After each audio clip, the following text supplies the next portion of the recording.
Bueno, todo lo bueno tiene un final. Vamos ahora a hacer un resumen, unas pautas claves de lo que hemos visto durante este congreso y algunas dudas que puedan quedar.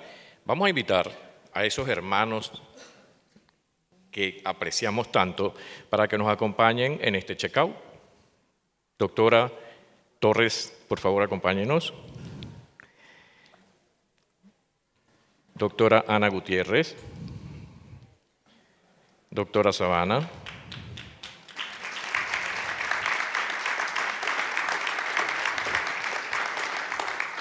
¿Están ustedes de acuerdo que invitemos a la doctora Pilar Nos?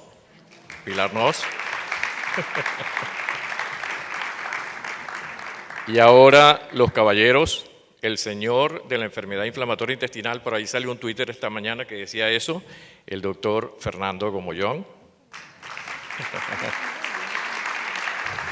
El doctor, hermano, amigo, dueño de Pancue, de Getecu, ese hombre lo queremos demasiado, Manuel Barreiro. Y ese extraordinario amigo que nos dio una lección con esa conferencia de ayer que nos dio Mosca, tenemos que cambiar todos, Ignacio Catalán. Vamos a hacer como especie de un cuestionario ahí para aclarar puntos. Juan tiene unas preguntas, yo voy a formular otras, pero antes yo les voy a pedir un permiso para hacer un reconocimiento. Definitivamente, para Panco es un orgullo tener tanta gente valiosa en nuestra organización. Y está con nosotros. Y qué orgullo tenerla. Alguien que sin duda, por su experiencia, por su trabajo, por su amor y pasión a la enfermedad inflamatoria intestinal, se convierte en la maestra de la enfermedad inflamatoria intestinal en Latinoamérica, la doctora Alicia Zambueli. Por favor, vamos a ponernos de pie y un fuerte aplauso para Alicia Zambueli.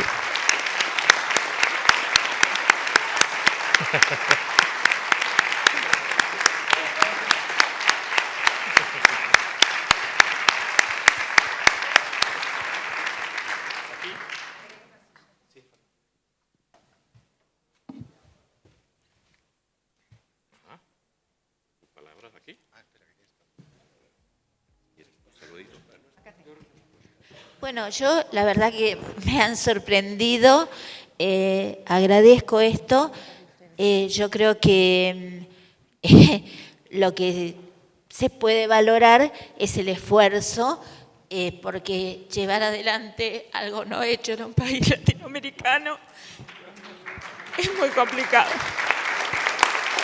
O sea, creo que es el esfuerzo, por ejemplo. Creo que es el primer congreso donde nos manda un trabajo y bueno, pero hay que seguir adelante. Hay que luchar contra los sistemas de salud, contra los estados, contra los 600 prepagos y bueno, hay que seguir adelante. Eso es lo que hay que tratar de hacer. Obviamente que no me puedo comparar con ellos. Lo tengo claro, pero bueno, tenemos que avanzar. Gracias, Alicia.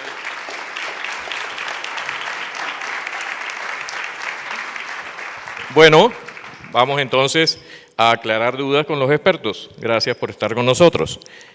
Juan va a hacer unas preguntas, yo voy a tener acá una lista. Vamos a comenzar de alguna forma bastante práctica. Apreciados amigos, anti-TNF, los más viejos, ¿siguen siendo uno de los mejores? Doctor Catalán. ¿En orden? Sí. Así es, eso era lo que queríamos. Infliximab es como el primer amor, nunca lo olvides. Es decir, es el fármaco que ha marcado... Esa aclaratoria era importante. Que ha marcado mi vida, me ha acompañado durante años y años y años y sigue siendo un fármaco inigualable. Listo. Buena respuesta. El señor de la enfermedad inflamatoria intestinal, aquí todo el mundo se lleva un título hoy, ¿no? No se puede mejorar a Manu. No, ni a Manu ni a Nacho. El Infliximab también fue mi primer amor. Yo creo que hay historias pre y post-infliximab. La enfermedad inflamatoria intestinal, si algo cambió el rumbo de la enfermedad inflamatoria intestinal, fue y ha sido siempre y sigue siendo el anti-TNF infliximab. Totalmente, un antes y un después. Y pocos, o sea, aprovechando de que es mi amigo y no le importa, me lo cojo, pocos se pueden sentar a la mesa con infliximab. Sí. Yo también Es puedo cierto. decir que sí, que es altamente eficaz y muy importante que con la llegada de los biosimilares se ha quedado accesible, entonces que podemos tratar los pacientes que queramos sin haber el problema del costo. Ok, Juan. Preguntamos una serie de preguntas técnicas. Listo. Otra pregunta práctica. Azatioprina. ¿Cuándo como monoterapia? ¿Empiezo yo ¿Sí? ahora? ¿Sí? Las damas primero, entonces, con terapéutica de combinación, pero preguntado como monoterapia, ¿sí? Como Porque monoterapia. sí. Entonces, bueno, la evidencia. Lo mayor estudio que tenemos de UK, que ha enseñado que proctitis ulcerativa y enfermedad de Crohn de colon puede ser donde tiene un papel con más eficacia, más durabilidad. Colitis ulcerosa corticodependiente. No more. Lo mismo. Lo mismo y quizá Crohn de colon también, corticodependiente sobre todo. Bueno, si no se puede mejorar a Manu, es muchísimo más difícil mejorar a las 4 damas que tengo a la izquierda. Solo quería recordar que la azatioprina y el infliximab son dos fármacos. Bueno, la azatioprina es un prototipo de un grupo de fármacos que se desarrollaron, la azatioprina para tratar la leucemia y el infliximab para tratar la sepsis. Y mira dónde han acabado. Entonces, son los dos un reflejo de lo ignorantes que somos todavía. Pues yo hace 3 o 4 años que no pongo una azatioprina en monoterapia, en mi práctica clínica, 3, 4 años. A ver, el mejor futbolista de España es Iniesta y está muy mayor y ya no juega en la selección. Ahora tenemos otros jugadores más jóvenes, más potentes, peores que él en su momento. Sí, Sí. pero yo ahora mismo, estoy totalmente en contra de utilizar en monoterapia la azatioprina con todo lo que tenemos, en ninguna indicación. Puntos válidos, pero el doctor Catalán dijo algo diferente esta mañana. Sí, yo saco a Iniesta a jugar todavía. Iniesta todavía tiene algo que decir, sí. Yo creo que si se inicia en gente con, por ejemplo, sobre todo colitis moderada y empezarla pronto y con corticoides, me sigue pareciendo una buena opción y tenemos experiencia de muchos pacientes estables que en monoterapia y no solo de los que teníamos, sino que hay múltiple evidencia de series muy largas de gente y sabemos que cuando retiramos la azatioprina la gente brota. Entonces, que no lo va a tolerar un tercio de pacientes, sí, pero el que lo tolera muy bien y sigue y yo creo que es una opción barata y costo efectiva todavía. Perfecto. Vamos entonces con la tercera pregunta. Metotrexate, ¿tienen pacientes con él? Metotrexate y tanto. Si yo por alusiones. En orden, por favor, doctora. Muy poco porque en Portugal los pacientes lo tienen que pagar, entonces si no les gusta mucho, entonces los pacientes que lo hacen por el reumatólogo sí, pero nosotros empezarlo en monoterapia no, en algunos pacientes en terapéutica de combinación, pero muy pocos. Sí que tengo un porcentaje de pacientes en la consulta y son los que se les indica desde reumatología, igual. Yo tengo pacientes con indicación de digestivo, de inflamatoria, pero normalmente van en combinación. Es un fármaco del que no nos olvidamos. Sobre todo de la escuela clásica, la gente que ha aprendido en la escuela clásica y nuestro gran maestro Miguel Ángel Azul, muy fan del metotrexate. Y si el paciente lo tolera, buen punto, porque ese es el gran problema que tiene. Buen perfil de seguridad, pero poca tolerancia por el paciente. Yo también tengo algún paciente con metotrexate y del perfil que ha comentado Yamile y Ana. Y añadir que utilizo bastante la vía oral, casi en exclusiva, porque sé que un 60% hago la comparativa con la subcutánea y es mucho más cómodo. Nada más que decir otra vez.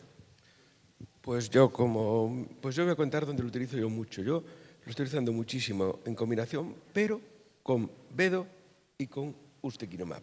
¿Por qué? Porque son pacientes que la parte articular, son fármacos que cubren peor la parte articular y cada vez tengo más combinación de vedolizumab con metotrexate, porque ahí en teoría la azatioprina no tiene un efecto tan potencial como puede tener con los anti-TNF. Entonces yo utilizo muchísimo esa combinación.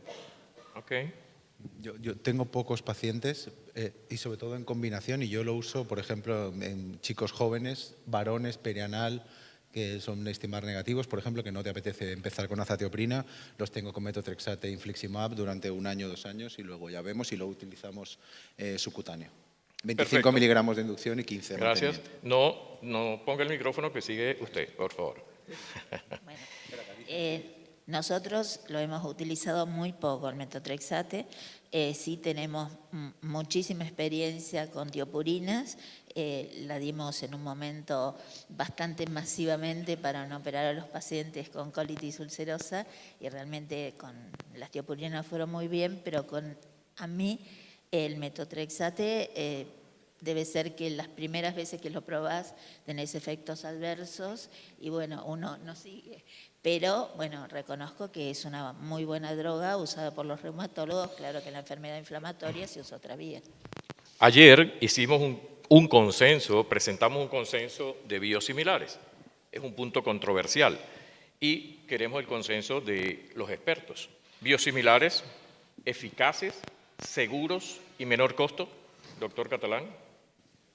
Sí, bueno, Noruega ha sido pionero en el uso de biosimilares y nosotros, de hecho, tenemos por obligación, hay un concurso nacional en el que todos los biosimilares presentan su precio ciego y se elige y tenemos una lista de elegir y es obligatorio, primera opción desde hace ya muchos años, tanto de adalimumab como de infliximab. Yo confianza ciega en los biosimilares. Creo que los ponemos con total normalidad, switch. Yo creo que, vamos, yo por lo menos no tengo ninguna desconfianza hacia ellos. Vamos a ver, si se trata de Europa, no hay problema con los biosimilares. Si se trata de Japón, tampoco, no solo hay ningún problema, sino que deberíamos usar los biosimilares. Si se trata de un sitio donde la agencia reguladora es competente, biosimilares. Si se trata de un sitio donde la agencia reguladora no es competente, que existen también en el mundo, véase lo que ocurrió en Malasia con algunos biosimilares, en ese caso hay que tener la precaución de asegurarse de que utilizas un biosimilar con la garantía de una empresa fiable. Importante. Sí, bueno, pero nada que decir a la EMA y a la FDA, biosimilares, sí. Además, pone en evidencia el cambio de paradigma que hemos tenido que sufrir muchos organismos que al principio dábamos recomendaciones contra el cambio, contra los biosimilares o de mucha precaución con el uso del biosimilar. Con la llegada del primer biosimilar aprendimos que eran exactamente iguales de seguros, que era la misma molécula, más o menos su utilización, y eso ha abierto las puertas ya no solamente para el infliximab, adalimumab, ustekinumab y todos los que vengan ahora. Sí, por aportar algo más, creo que estamos en un paso más hacia adelante, que es el multiswitch, que hemos vivido muchos de los que estamos aquí por las circunstancias, ¿no? Cuando se han aprobado, por ejemplo, en España, en ciertas comunidades autónomas, como la de Pilar y la mía, se obligó o se determinó que por compra había un biosimilar de adalimumab que era el que había que utilizar. Y fue tal, el switch fue completo, masivo, la utilización en primera línea también, y fue tanta la carga que tuvo la empresa que quedó desabastecida. Entonces tuvimos que hacer un switch a un segundo biosimilar en pacientes que venían ya venían del original. Por lo tanto, recibieron 3 fármacos. Tenemos experiencia en multiswitch, por aportar un poco más. Sí, no tengo nada a añadir. También tenemos tenido el mismo, que por quebra de fornecimiento, porque los pacientes viajan y hay distintos biosimilares en distintas instituciones, hacen multiswitch y no ha pasado nada en términos de eficacia, inmunogenicidad o seguridad. Entonces que sí, hay muchos datos en la Unión Europea enseñando que la llegada de biosimilares ha aumentado mucho la penetración de los biológicos en el mercado, o sea que los pacientes tienen más acceso y eso es lo más importante. Ok, gracias. Ya vamos a terminar. Puedo decir 2 cosas con esto que Adelante. quiero matizar. Una, que yo que soy tremendamente crítico con las agencias reguladoras, quiero decir que la labor de la EMA en el caso de los biosimilares ha sido impecable, espectacular, ejemplar, y en este caso los copiones son los de la FDA. Directamente. Y en segundo lugar, decir que Los biosimilares facilitan el acceso de muchos pacientes a los fármacos y hacen que se utilicen más biológicos y aunque las autoridades al principio piensen que disminuyen los costos o los gastos, es al contrario, aumentan los costos. Porque el costo individual disminuye, pero al generalizarse el uso de los biosimilares correspondientes, se utilizan los biológicos en su conjunto más, antes y con más indicaciones. Entonces, al final, el objetivo global que parecía reducir el gasto en biosimilares, en biológicos, no se consigue, sino que al revés, pero beneficia a los pacientes.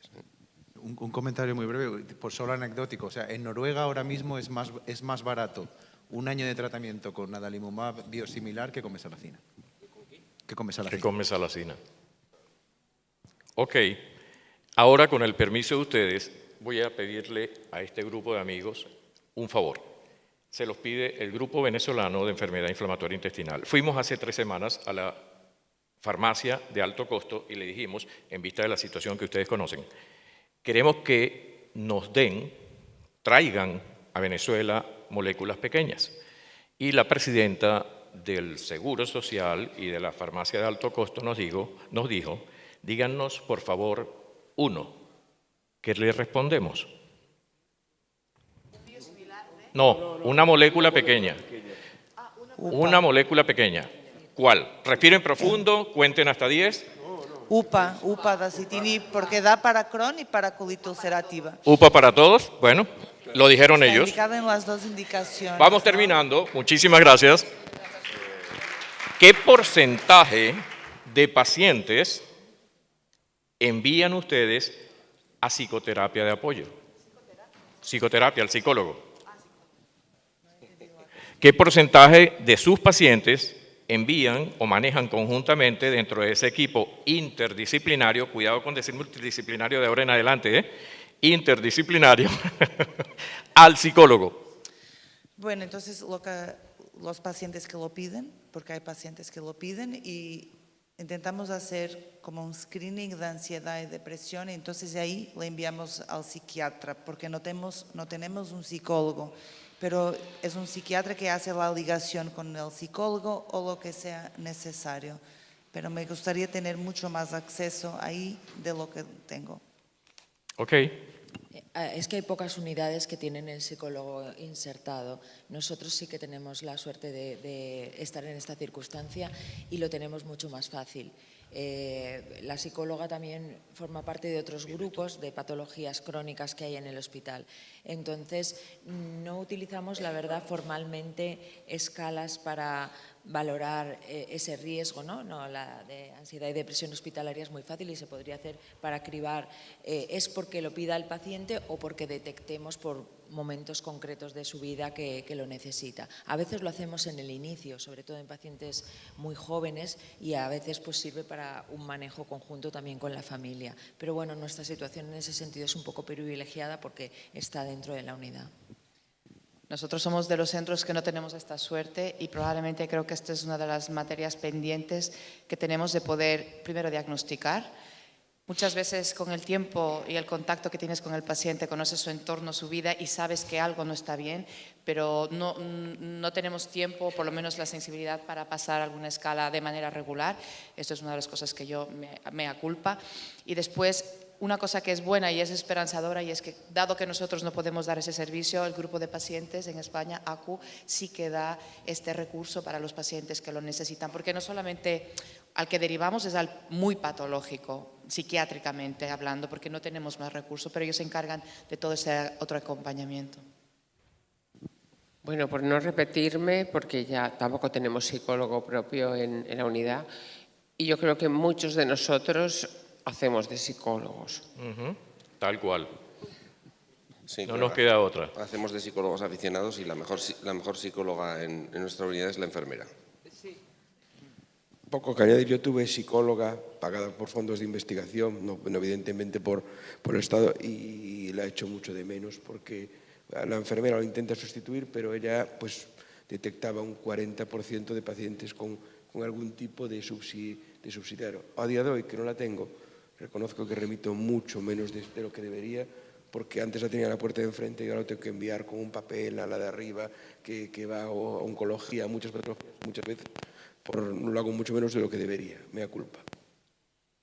Sí, nosotros, como comenté, ninguna unidad en Noruega tiene psicólogo y es una cosa que estamos trabajando en el grupo noruego para implementar. Incluso estamos viendo la opción de hacerlo virtual y hacer una teleconsulta con psicología, con un programa corto, piloto, y vamos a ver qué tal nos sale, pero desde luego deberíamos usarlo más. Y creo que es importante lo que tú dices, hacer el screening y hacerlo proactivo, identificar a los pacientes, no esperar a que nos lo digan, sino que igual tendríamos que hacerlo al diagnóstico y hacer un seguimiento, ser activos y proactivos en buscarlo. Creo que yo por lo menos no lo hago bien.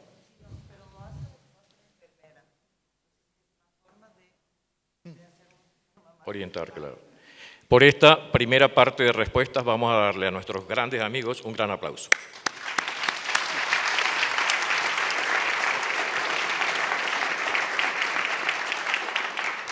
En realidad lo mío va a ser mucho más cortito. Y creo que estamos en un momento de gran cambio. Estamos en un momento, tengo la sensación, en función de todos los avances tecnológicos, de que estamos en un punto de inflexión. Y justamente el cariz de lo técnico versus las habilidades blandas de las cuales hicimos hincapié en este congreso. Yo les quería preguntar al que quiera contestar, ¿cómo creen que nos tenemos que ir aproximando? ¿Cuáles son los cambios que se van a venir en nuestra actividad cotidiana y cómo nos vamos a preparar? Porque creo que desde nuestras sociedades y desde nuestros grupos tenemos que empezar a pensar en eso. Es una pregunta muy abierta y yo la verdad que tengo más preocupación que ideas con esto. Así que no sé, los dejo abiertos. ¿Quién quiere hablar algo de esto? Ana. Recoge el guante, porque sí, no es una pregunta muy habitual. Bueno, así puedo contar las dos cosas que quiero contar a la vez. No es broma. No, yo haría hincapié en dos puntos que yo creo que ya son realidad.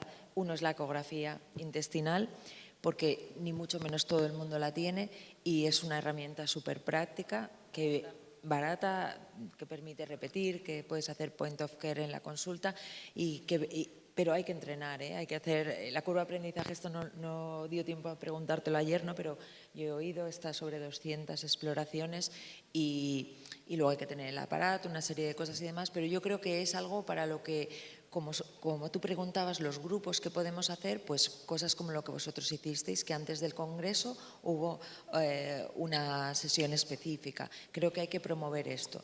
Y el punto número 2, que a mí ahora, por ejemplo, ¿no? Por pensar en dos cosas para hablar, que a mí me preocupa, y yo os contaba de las certificaciones de calidad de las unidades, es que a medida que vamos intentando integrar, por ejemplo, la voz del paciente a través de los Patient Reported Outcomes, nos vemos en la dificultad de cómo meter eso en la historia clínica.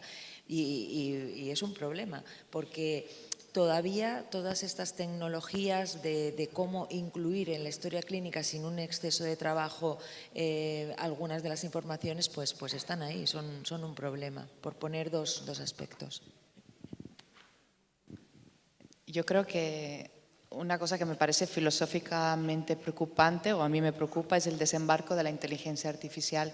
No solamente estoy hablando de la inteligencia artificial en la endoscopia, que creo que nos ayuda mucho, sino como docente que también soy, la inteligencia artificial en la docencia, el contacto con los estudiantes con la inteligencia artificial en la mitad, cómo puede afectar el hecho de que haya una máquina que cuando aprenda a hacer tu trabajo pueda hacerlo mejor que tú. Yo creo que es importante volver a recordar cuál es nuestro superpoder como seres humanos, eso que no nos puede quitar las máquinas, y impulsar en la formación a los que después serán médicos y recordar que tenemos un compromiso como seres humanos. No sé, es una de las cosas que a mí me preocupa, porque eso ya no es el futuro, esto es ahora, el presente.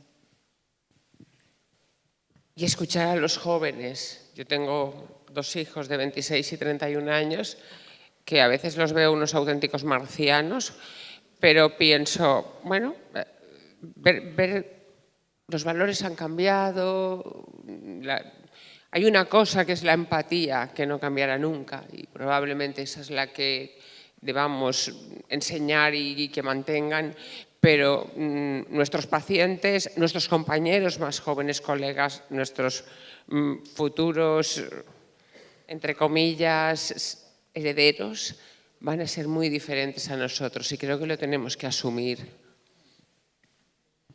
Predecir el futuro es el camino más seguro a equivocarte y no creo que podamos ser capaces de predecirlo. No estoy tan de acuerdo con lo de la empatía. Siempre pensamos que nosotros vamos a ser más empáticos, pero lo cierto es que hay modelos lingüísticos de inteligencia artificial que convencen mejor a las personas que nosotros mismos. Es decir, sí. Hay un estudio muy reciente, por ejemplo, que a todos estos negacionistas del cambio climático y tontos por el estilo, pues hay les intentas convencer personalmente, es imposible, les pones a dialogar con un chat GPT avanzado y al tercer o cuarto diálogo entran porque con la máquina parece que no se sienten tan agredidos como con otra persona y terminan por entrar. Entonces, no sé exactamente a dónde nos puede llevar, pero sí que estoy de acuerdo con Yamile en que nosotros somos todos seres humanos y quizás algunas de las cosas que hacemos las máquinas igual no lo hacen como nosotros, como tocarnos, tocar al paciente, como sentir realmente, no solo la empatía, sino sentir realmente lo que siente un paciente. Hay muchas cosas que cambiará el mundo, hay que escuchar a los jóvenes, ver, además no queda más remedio porque lo van a tener que hacer ellos todo también. Es decir, ¿cómo cambiará? Bueno, busquemos la parte buena de nuestra, ¿no? Y yo creo que gran parte de la parte buena está en una reunión como esta.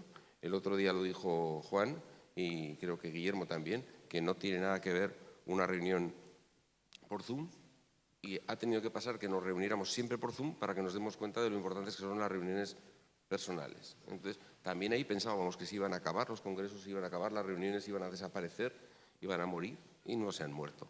Cuando apareció el libro electrónico pensábamos que iba a morir el libro en papel y no se ha muerto.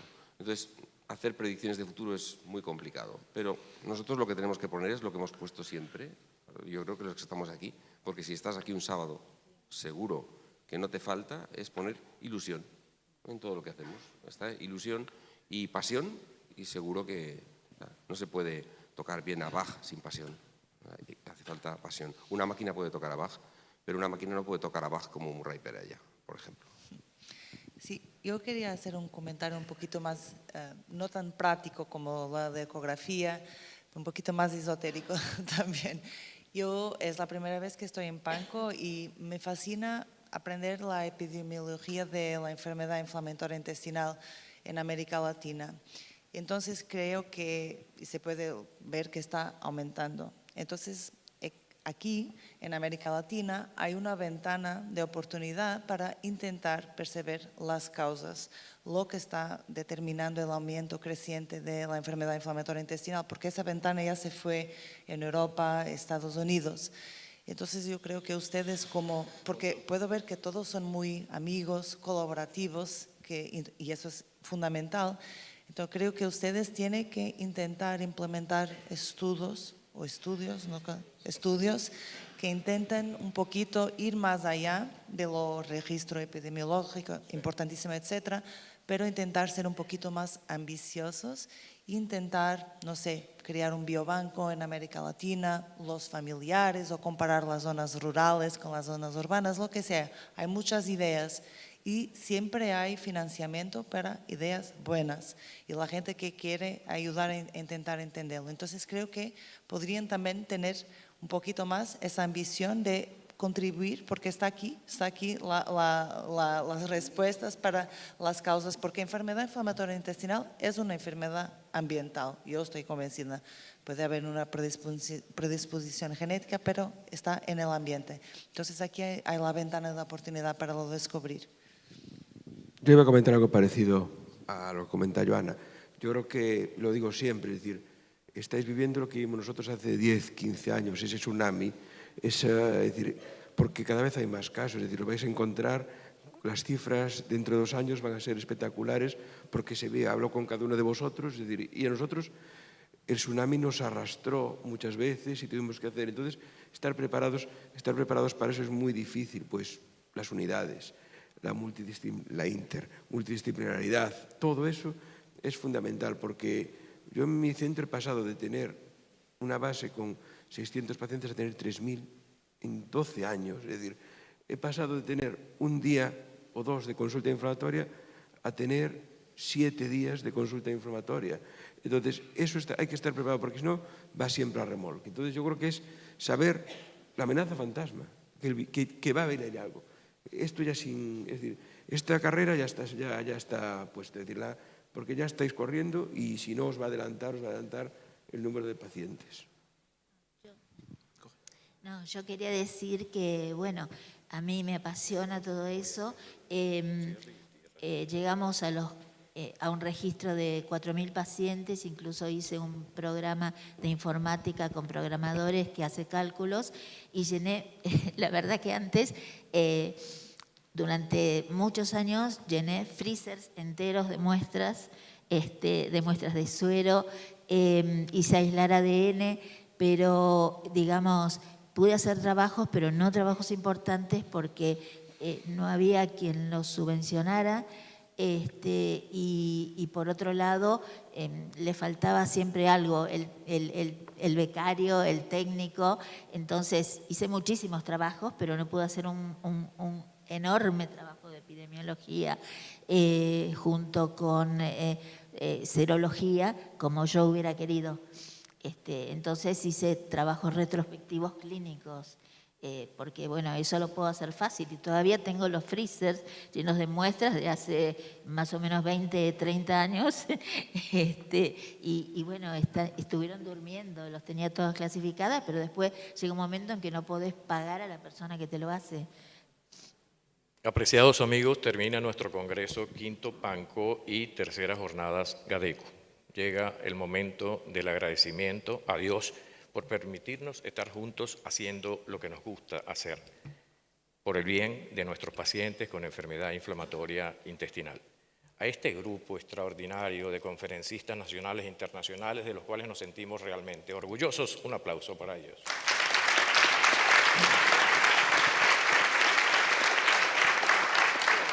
A la empresa farmacéutica por apoyarnos en este necesario y gran trabajo.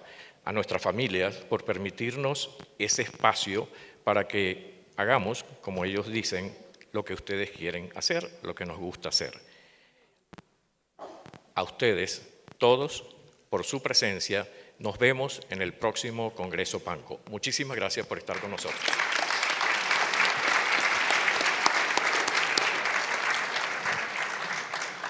Bueno, por supuesto que yo también en nombre de GADECO y como presidente del Congreso estoy feliz, estoy agradecidísimo. Estos lazos que se crean en vivo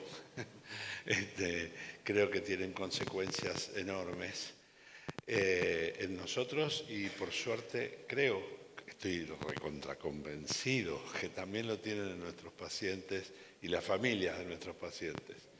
Así que estoy más que agradecido. Y ahora hacemos la rifa.